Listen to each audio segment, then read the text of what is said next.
Okay, I know it looks like all the fun of the unboxing is over, because it is. There's nothing more in the box that the GRDIAN Dash Cam comes in.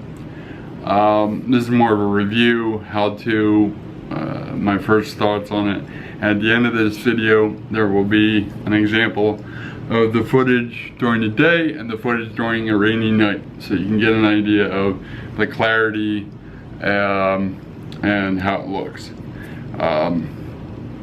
When you, in the box comes included little not wire ties, but wire hangers. You can stick them, you see the 3M tape, hopefully glare.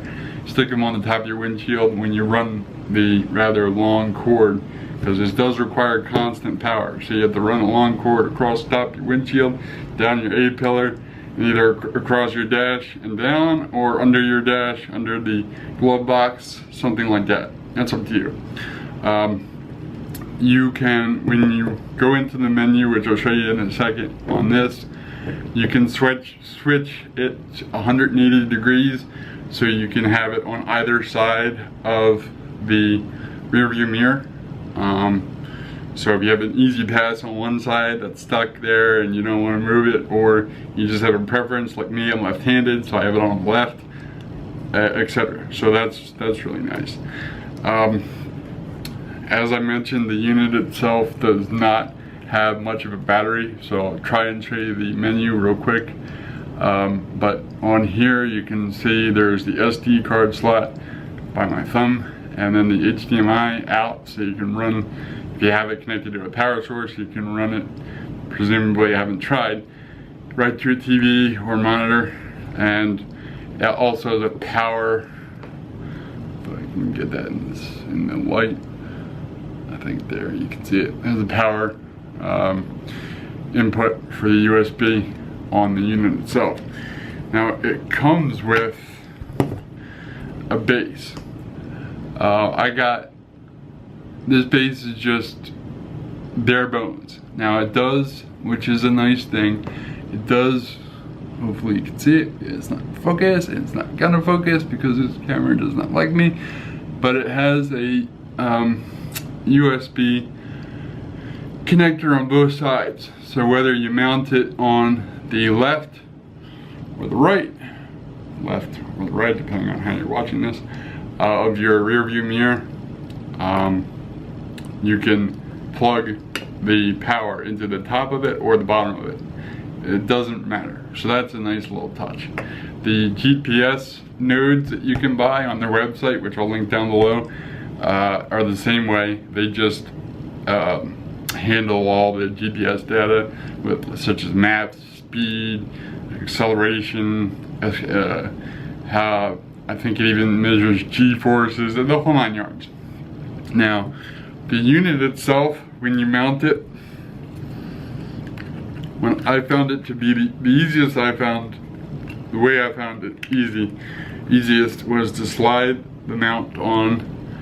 And these, you get 4 of these. These are meant to be placed onto here, and then you put it onto your windshield.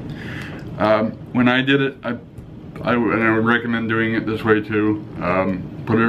Take the tape off of one side, put it onto there, and leave the tape on, and you know, see where you want to mount it. Make sure you're happy with where it goes, because these are permanent. If you want to take this off, or the base, after you put the base on, if you want to take it off your windshield, you got to use fishing line and WD-40 to get this sucker off. And it's meant to do that so there's no shake with the video quality, so it's like it is permanent on your windshield, pretty much.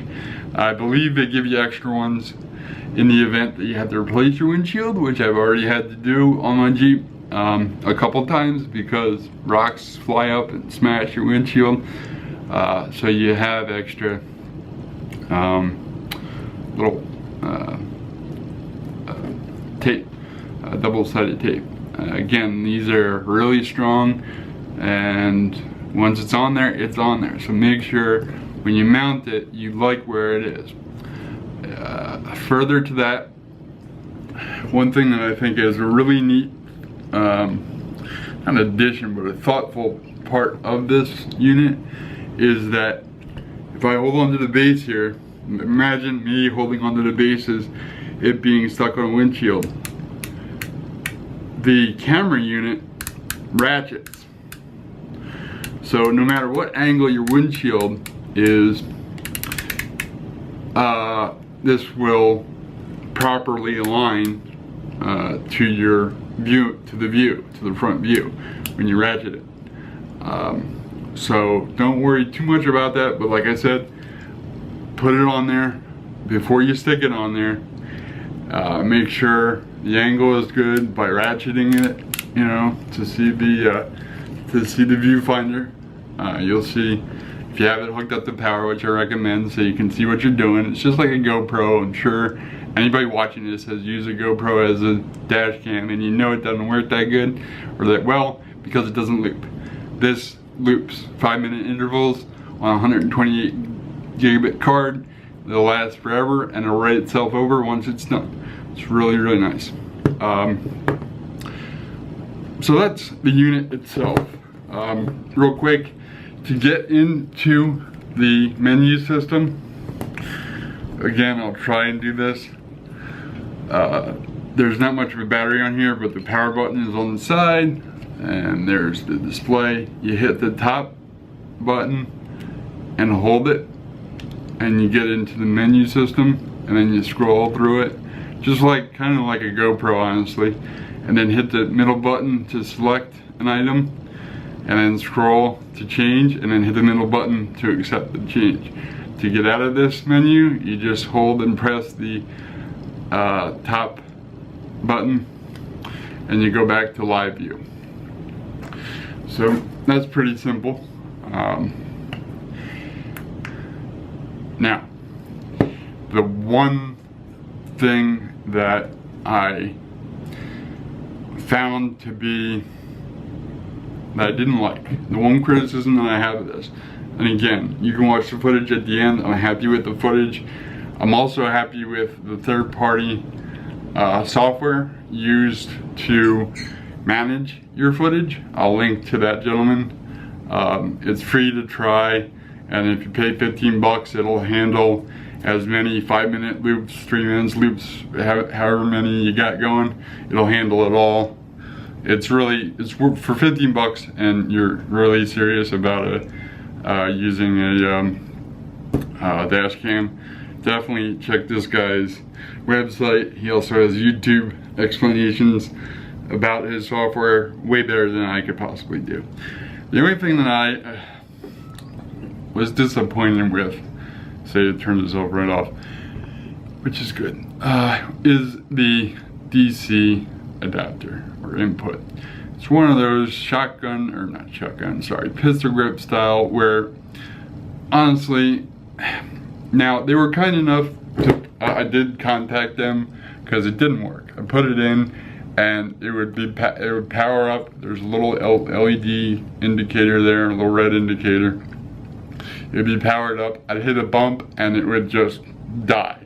It would move enough where it's one of these connectors where if it moves enough or moves a little bit in the socket, it loses its connection. So you gotta wiggle it. And the one nice thing, and I know it's great that they send you this with such a long run, and like I said, I contacted them. I said, this isn't working. Has anybody else complained about this? And they said no, and asked if I would send it back to them. I said, yeah, not a problem, it's fine. But frankly, you can get your own. The beauty of this is that you can get your own USB cable, you know, I recommend a 15 footer if you're gonna run it all around your car, because you'd be surprised how many feet you need when you start to fish wire all throughout a vehicle.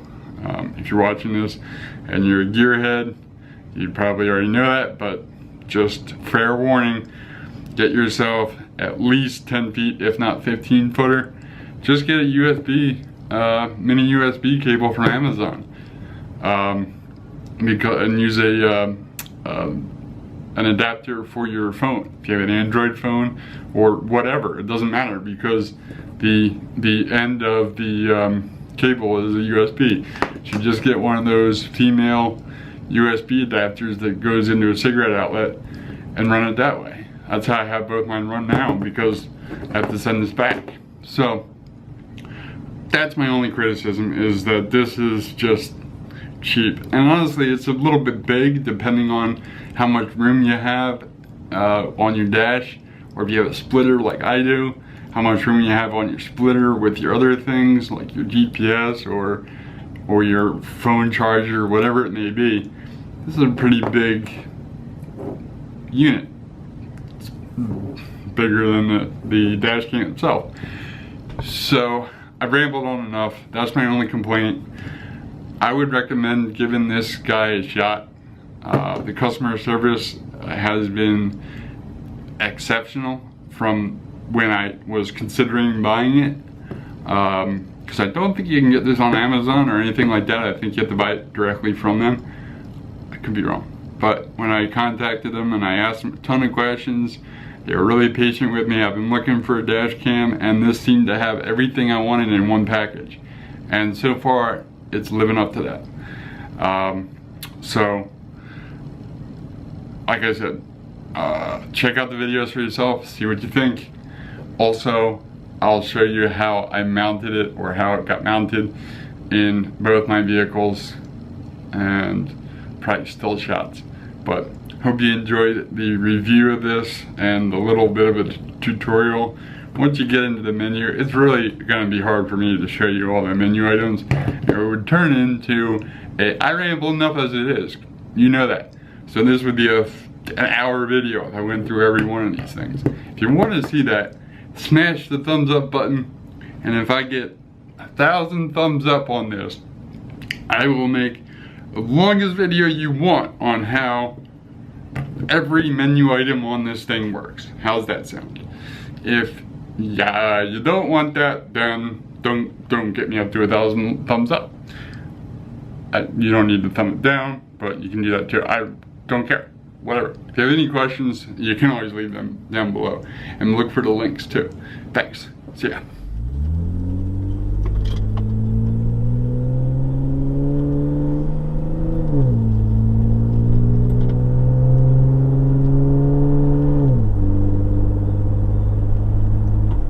No rattle. Oh, does that sound nice?